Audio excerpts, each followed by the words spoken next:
आज हम इंदिरा गांधी प्रतिष्ठान पर हैं। आज हम उस मुद्दे पर बात करेंगे। आज हम सबसे चर्चित मुद्दे पर बात करेंगे, मदरसे पे। जो प्रदेश की सरकार कहती है एक हाथ में कुरान और एक हाथ में विज्ञान का ज्ञान। हम इस पर बात करेंगे।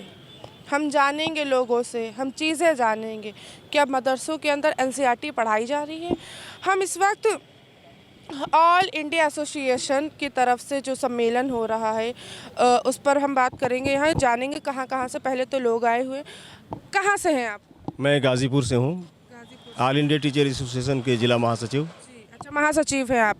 हम आपसे पहले ही तो एक सवाल ये जानेंगे कि जैसा कि प्रदेश की सरकार कहती है कि हाँ कुरान का भी ज्ञान हो और विज्ञान का भी ज्ञान हो, तो उस पर मदरसे के बच्चे पर किस तरीके से पढ़ाई हो रही है? देखिए, ऐसा है कि शुरू से ही मदरसे में जो है विज्ञान, गणित और अंग्रेजी की पढ़ाई हो रही है। ये कुछ मीडिया द्वारा, कुछ सोशल मीडिया द्वारा गुमराहकुन बातें जो है की जा रही हैं कि मदरसों में जो है इस तरह की मामलात है। शुरू से जब से मदरसा कायम हुआ है, सारे मदरसे विज्ञान, गणित और सारे जो है जो मुख्य धारा की सब्जेक्ट है उस पर जो है पढ़ाई हो रही है और एकदम मुख्य धारा से जोड़ने का काम जो है मदरसा कर रहे हैं। और हम उस धारा पे काम कर रहे हैं जो बिल्कुल निचले दबे कुचले समाज के वो बच्चे हैं जो पढ़ नहीं सकते, जा नहीं सकते। बगैर फीस का हम लोग उन बच्चों को ले आते हैं, पढ़ाते हैं और उनको जो है हम बेहतरीन शहरी बनाने का काम करते हैं। जी बिल्कुल। जैसे कि अभी हाल ही में सुप्रीम कोर्ट का फैसला आया था कि जो सरकार, प्रदेश में सरकार है मुख्यमंत्री योगी आदित्यनाथ की, वो फैसले ले, हमने बार वो फैसले ले। जो अवैध मदरसे चल रहे हैं, 1500 से ज़्यादा अवैध मदरसे हैं, उन पर आप क्या कहेंगे? देखिए, मदरसे कोई अवैध नहीं है। सारे जो है 1860 एक्ट के अंतर्गत सारे जो है सोसाइटी रजिस्टर्ड हैं।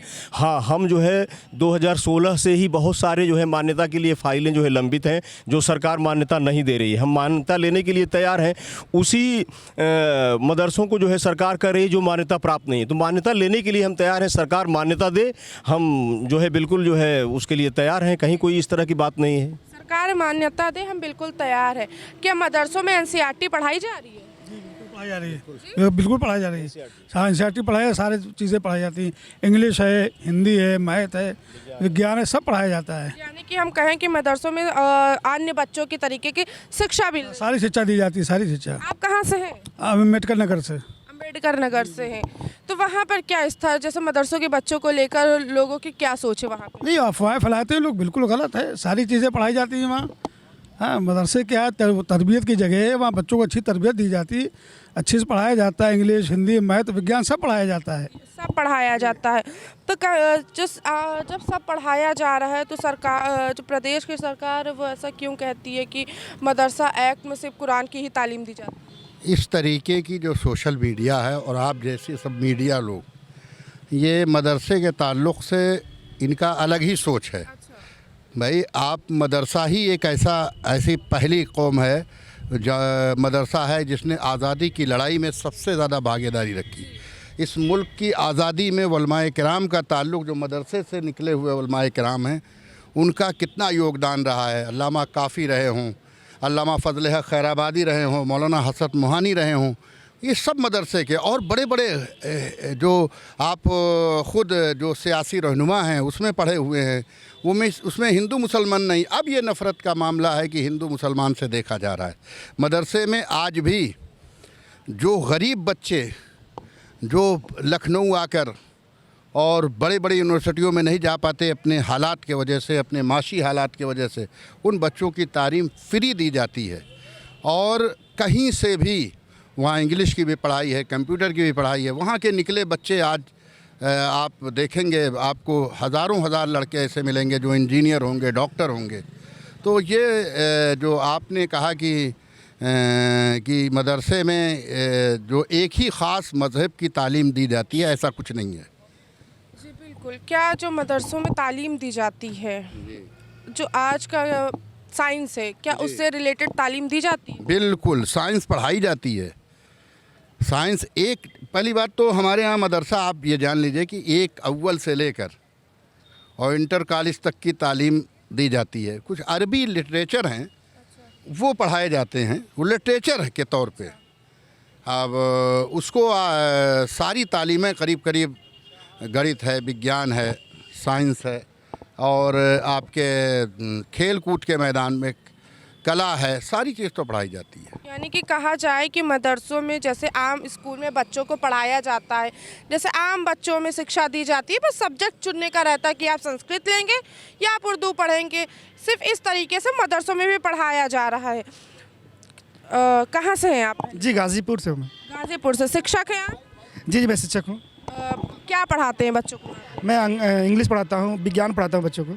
इंग्लिश और विज्ञान पढ़ाते हैं। जो आजकल एनसीईआरटी बुक्स चल रही वही चल रही की? सेम बुक चल रही है। जो स्टेट गवर्नमेंट ने जो सब्जेक्ट है, जो किताबें हैं, वही किताबें हमारी पढ़ाई जाती है। जो है अच्छा, तो जी मुख्य धारा की पढ़ाई करी जाती है। मुख्य धारा की जो किताबें हैं वही लागू है, चाहे वो विज्ञान की किताबें हों, चाहे हिंदी की किताबें हो, चाहे गणित की किताबें हों, सारी किताबें वही किताबें हैं, कोई किताबें अलग नहीं हमारे यहाँ। यानी कि कहा जाए कि उत्तर प्रदेश की जो सरकार है वो सरकारी किताबें मदरसों में मुहैया करा रही है। जी जी जी जी जी जी जी क्या कह रहे हैं? सरकार ही किताबें देती है हम लोगों को मदरसों में, वही पढ़ाई जाती है। मेरे यहाँ मदरसे से जो है 3-3 PCS जो है निकले हैं पढ़कर मदरसे से, कई डॉक्टर जो है निकले हैं MBBS करके। तो ऐसा कुछ भी नहीं है। कोई जौनपुर में फायज है, अभी जो है लेबर कमिश्नर एक हुआ है नजर आलम जो है वो चंदौली में है।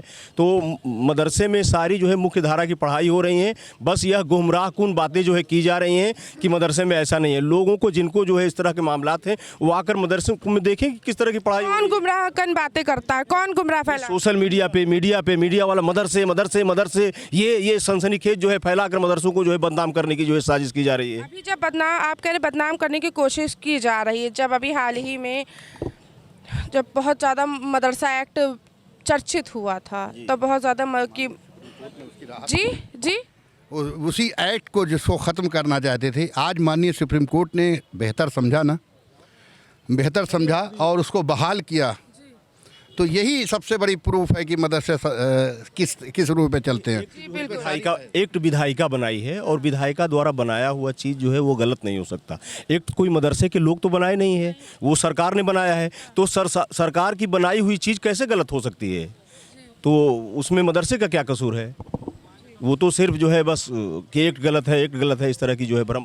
जब सुप्रीम कोर्ट में अर्जी डाली गई थी कि एक्ट गलत है, वक्फ बोर्ड की तरफ से भी जो बहुत सी याचिकाएं डाली गई, जब ये सारी चीज़ें हो रही थी तो आप लोगों को क्या लगता था कि मदरसा एक्ट बचेगा कि नहीं बचेगा? नहीं, बिल्कुल बचेगा। हम लोगों को बिल्कुल एकदम कॉन्फिडेंस था कि हम लोगों को माननीय जो है सुप्रीम कोर्ट से जो है इसका हमको जो है हमारे हक में फेवर आएगा और आया भी।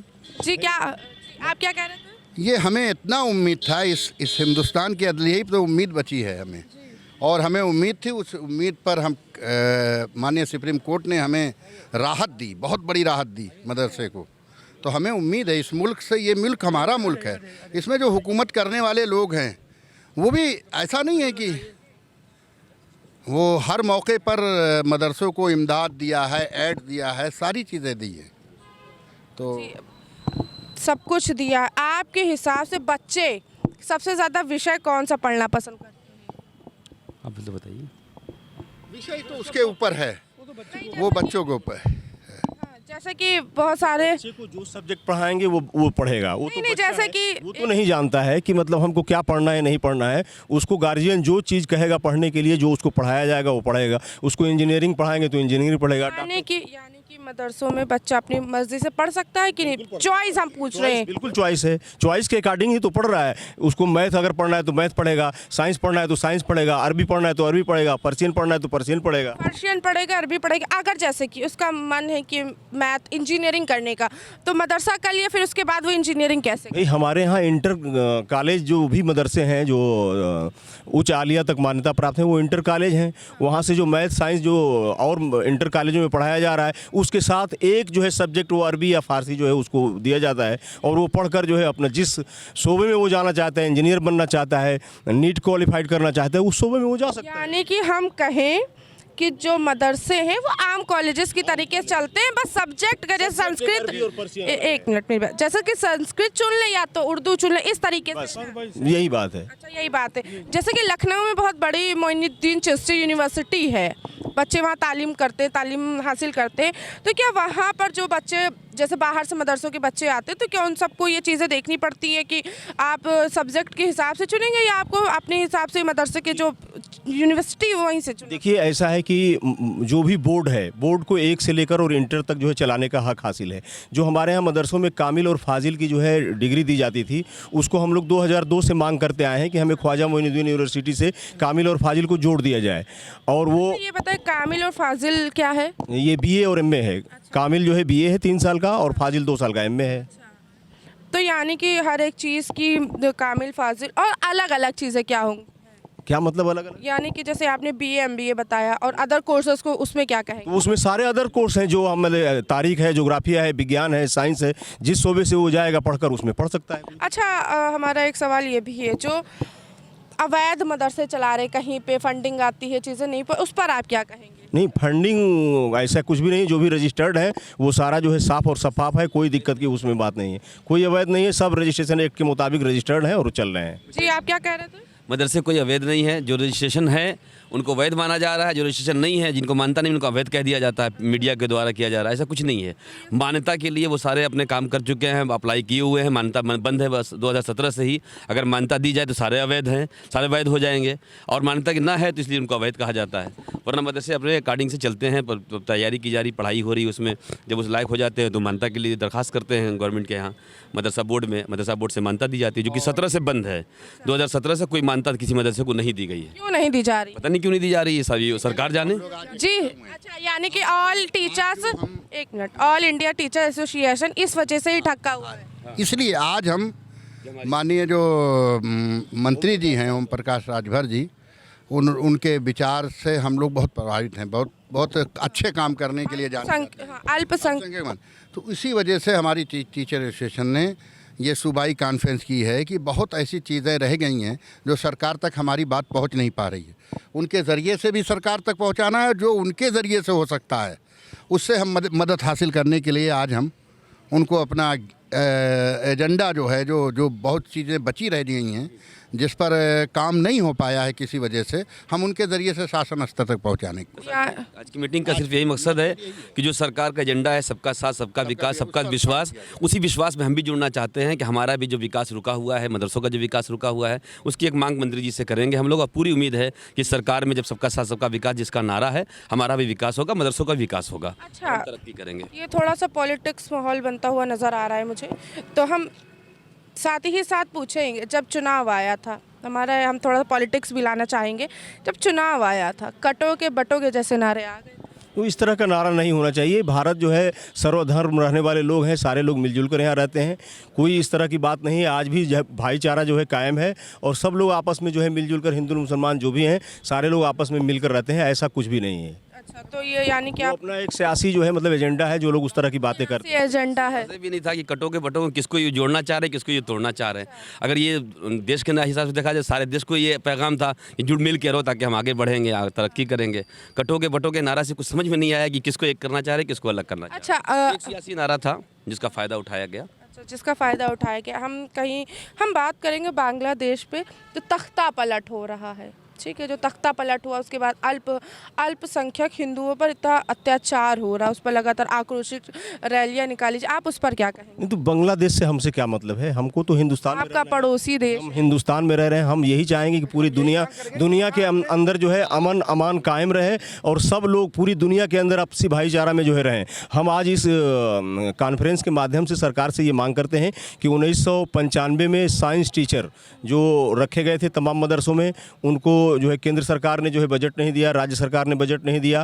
तकरीबन 25,000 जो साइंस टीचर जो है और अंग्रेजी और मैथ के जो टीचर थे, उनको मानदेय पे रखा गया था मदरसों में, वो जो है सरकार ने बंद कर दिया है। आज हम इस कॉन्फ्रेंस के माध्यम से सरकार से मांग करते हैं कि उन मदरसों में दोबारा उनको जो है अपने हिसाब से सरकार जो है चलाए और साइंस मैथ अंग्रेजी जो पढ़ाने वाले टीचर 25,000 हैं, उनको फिर से सरकार जो है अपने स्तर से जो है चालू करे। जी बिल्कुल, यानी कि जो पहले सरकार थी उन्होंने उनको मान्यता नहीं दी। वो माननीय अटल बिहारी वाजपेयी जो प्रधानमंत्री थे, उन्होंने इस को लागू किया था और 1995 से लेकर 2023 तक जो है ये चला है और 2023 में जो है ये बंद कर दिया गया है।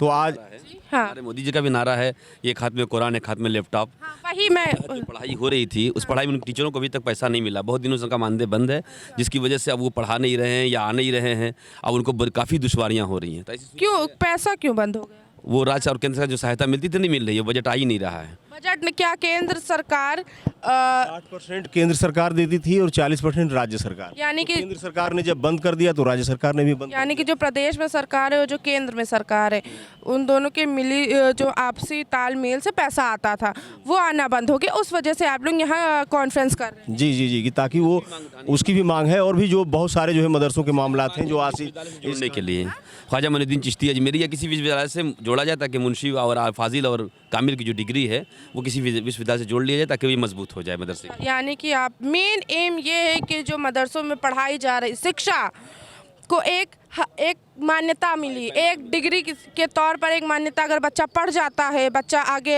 कामिल और फाजिल की डिग्रियां लेता है तो उसको वो गर्व रहे कि मैं भी BA किया, मैंने भी किया हूँ। हाँ, उसी लिए जो है ये मांग किया जा रहा है कि जो बोर्ड से संचालित होने वाली डिग्री नहीं है कामिल और फाजिल, जिसको सुप्रीम कोर्ट ने भी जो है गैर आईनी बताया है कि ये बोर्ड को अधिकार नहीं है चलाने का, तो हम ये मांग करते हैं सरकार से कि हमारे जो करीब 40,000 जो है मतलब पूरे उत्तर प्रदेश में बच्चे ऐसे हैं जो कामिल और फाजिल में हैं, वो अल्पसंख्यक समाज से हैं, उनको जो है ख्वाजा मोइनुद्दीन अरबी यूनिवर्सिटी भाषा यूनिवर्सिटी से जोड़कर उनको भी मुख्य धारा से जो है जोड़ने का काम किया जाए। उनको भी मुख्य धारा से जोड़ने के लिए क्या जैसे यूपी बोर्ड CBSE बोर्ड है वैसे मदरसा बोर्ड भी वैसे ही चलता है। तो उसके पेपर्स कैसे बनते हैं?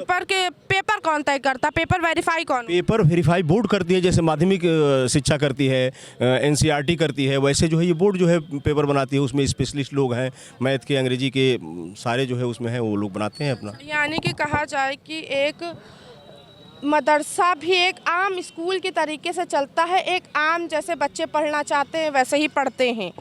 तो जो आम बच्चे जैसे उसमें पढ़ना चाहते हैं पढ़ते हैं, उसके बाद अगर बच्चे को कुछ करना हो, कुछ चीज़ें अलग करनी हो या किसी को अलग। अच्छा ये बताएं, जैसे कि बच्चे को इंजीनियर बनना है, उसने कामिल फाजिल की डिग्री ली, BA MBA, उसके बाद बच्चों को शुरुआत से कैसे तैयार किया जाता है कि आपको ये करना है? शुरुआत से वही जैसे स्कूलों में पढ़ाई होती है वैसे ही हमारे यहाँ पढ़ाई होती है। 1 से 10 से पढ़ाई होती है। हाई स्कूल कर लिया तो हाई स्कूल को हम लोग मुंशी मौलवी कहते हैं और आलिम को इंटर कहते हैं। इस तरह से कामिल जो है BA था और फाजिल जो है MA था। तो इस हिसाब से सारी भाषा है। अंग्रेजी जो है अनिवार्य सब्जेक्ट है। हिंदी इंग्लिश अनिवार्य है। हाँ, हिंदी इंग्लिश अनिवार्य है। उसमें पर्शियन भी अनिवार्य है, अरबी भी है, वो जो है मिलाकर पढ़, बस सब्जेक्ट यही 2 अलग पढ़ाए जाते हैं, बाकी सारे जो है कि नॉर्मल कॉलेज। अच्छा ये बताओ, जैसे बच्चे को इन सारी चीज़ों से मानने, बच्चे को मौलवी बनना है, वो कैसे बनेगा? मौलवी जो हाई स्कूल तक जो है वो पढ़ लेता है तो वो मौलवी बन जाएगा। मौलवी का मतलब हाई स्कूल, मुंशी का मतलब हाई स्कूल। मौलवी का मतलब अरबी उस सब्जेक्ट रहेगा उसमें, और मुंशी का मतलब कि उसमें सिर्फ फारसी रहेगा एक सब्जेक्ट, तो वो हाई स्कूल के इक्विवेलेंट है। जैसे कि बच्चों को नदवे में भेज दिया जाता है कि नदवे में पढ़ाई करेंगे बच्चे, उसका क्या महत्वपूर्ण है कि बच्चे सारे जो है सिलेबस वही हैं जो आम मदरसों में है, वही नदवे का भी है। हमारे जो कुरान है वो अरबी में है और हदीस भी अरबी में है। तो अरबी ग्रामर की जो पढ़ाई होती है वो मुंशी मौलवी के हैसियत से पढ़ाते हैं हम लोग। फिर वो अगर मोइनुद्दीन चिश्ती या क्या नदवे चले गए तो वो ग्रामर ही पढ़ के जाते हैं। अरबी फ़ारसी के ग्रामर हम लोग पढ़ा देते हैं, जो अरबी फ़ारसी बोर्ड से हम लोगों को मिलता है वो ग्रामर सारा हम लोग पढ़ाते हैं। उसी ग्रामर को पढ़ के वो आगे जाके मौलवी की पढ़ाई और आगे बढ़ाते हैं। वरना किसी और लाइन में जाना तो किसी और लाइन में चले जाते हैं। मदरसे के बच्चे कभी बेरोज़गारी का बोर्ड लेके घूमते नज़र नहीं आएंगे आपको, कभी रोज़गार मांगते नज़र नहीं आएंगे। मदरसे से जो बच्चों को तैयार किया जाता है वो बच्चे कहीं ना कहीं कुछ ना कुछ करके अपनी रोजी रोटी चला रहे हैं और कामयाब हो रहे हैं। अच्छा, रोज़ी पर बात किया आपने। सरकार मदरसों के रोज़गार पर बात नहीं करती, जब बच्चा पढ़ जाए उसके लिए क्या है? हमारे यहाँ बच्चा पढ़ जाता है तो मदरसों में ही नौकरी मिल जाती है, किसी डिपार्टमेंट में नौकरी मिल जाती है। हमारे यहाँ के मदरसे के बच्चे पढ़े हुए किसी भी लाइन में कामयाब हो जाते हैं और वो उसी पढ़ाई उनको पढ़ाई जाती है कि वो किसी भी लाइन में कामयाब होते हैं। हमारे भविष्य ख़राब नहीं किया जाता, बल्कि भविष्य बनाया जाता है। बल्कि आप मौलवी मौलाना को अदब से चलते देखेंगे, कभी इनको शोर शराबा रोड पर करते नहीं देखेंगे आप। हमारे यहाँ जो पढ़ाई होती है, कभी आप मदरसे में कभी बच्चों को उत्पात नहीं सुनेंगे या इन लोगों ने हॉस्टल में बवाल किया, ऐसा कुछ नहीं आपको सुनने को मिलता है।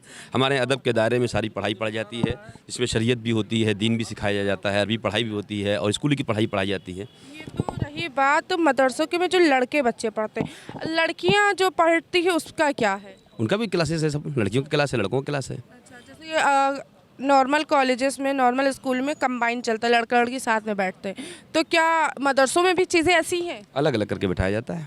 यानी कि एक शिफ्ट में इधर लड़का इधर लड़की। जी हाँ, ऐसा करके पढ़ाया जाता है। यानी कि कोई भेदभाव नहीं है कि लड़का है लड़की का? कोई भेदभाव नहीं है, वो इधर रहती हैं इधर रहती हैं, हम लोग की निगरानी में रहती हैं, कोई ऐसी बात होती भी नहीं है, पढ़ाई होती रहती है अपना। जी हाँ, क्लास एक क्लास होता है, इधर ये पढ़ी इधर हम पढ़े, ऐसा नहीं कि उनका क्लास अलग लगाया जाता है, इनका क्लास अलग रहता है, क्योंकि 15 ही टीचर रहते हैं मदरसे में। 15 ही क्यों रहते हैं? 15 सरकार की तरफ से है, निमौली में है, 15 ही का सरकार एड देती है, तो 15 रखे जाते हैं। अच्छा, जैसे कि बच्चे ज़्यादा हुए, तादाद ज़्यादा हुई, तो सिर्फ 15 टीचर कैसे ही संभालेंगे? उसको अप्लाई करते हैं हम लोग, डीएमओ के हैं, फिर बोर्ड में आती है अप्लाई करके हमारे बच्चे इतनी तादाद में है, फिर उसकी जांच होती है, अगर बच्चे ज़्यादा रहते हैं तो फिर उसके लिए टीचर हम लोग मांगते हैं सरकार से, और कुछ मदरसों को मिले भी हैं, कहीं के ज़्यादा टीचर भी हैं जहाँ ज़्यादा बच्चे हैं, ऐसे सरकार द्वारा है प्रावधान। अच्छा, जैसे नदवा बहुत बड़ा कॉलेज होता है, बहुत बड़ा यूनिवर्सिटी टाइप का होता है, तो अगर उसमें बच्चे बहुत ज़्यादा हो गए हैं तो उसको बच्चे कैसे मैनेज किए जाएंगे? टीचर्स क्या 15 से ज़्यादा हो जाएंगे या 15 से कम? जितनी कैपेसिटी है बच्चों का उतना ही जो है एडमिशन लिया जाता है, उससे ज़्यादा एडमिशन नहीं लिया ये बताएं, एक बच्चे पे कितने टीचर, जैसे कि एक टीचर पे कितने बच्चे फ़र्ज है? 40 बच्चे, एक जो है एक टीचर पे 40 बच्चे। एक टीचर पे 40 बच्चे, कुछ ज़्यादा नहीं? नहीं ठीक है, ये मानक है बोर्ड का जो माध्यमिक में, और उसमें है 40 बच्चों पे एक टीचर वो दिया हुआ है, वही जो है मानक हमारे यहाँ भी है। आपके हिसाब से क्या ज़्यादा कम नहीं लगता? नहीं ठीक है, इतना कोई बात नहीं, 40 बच्चों का जो है सही है, 40। सही। तो आपने देखा कि ऑल इंडिया टीचर एसोसिएशन के लोगों ने हमसे बात की, वो अपनी मामूली सी मांग रखने आए हैं, उन चीज़ों से बात करने आए हैं। हम आपके साथ फिर से एक नए मुद्दे और एक नए टॉपिक और एक नए जगह के साथ आपसे मुलाकात करेंगे। तब तक के आप देखते रहें श्री न्यूज़। मैं उंजला, लखनऊ।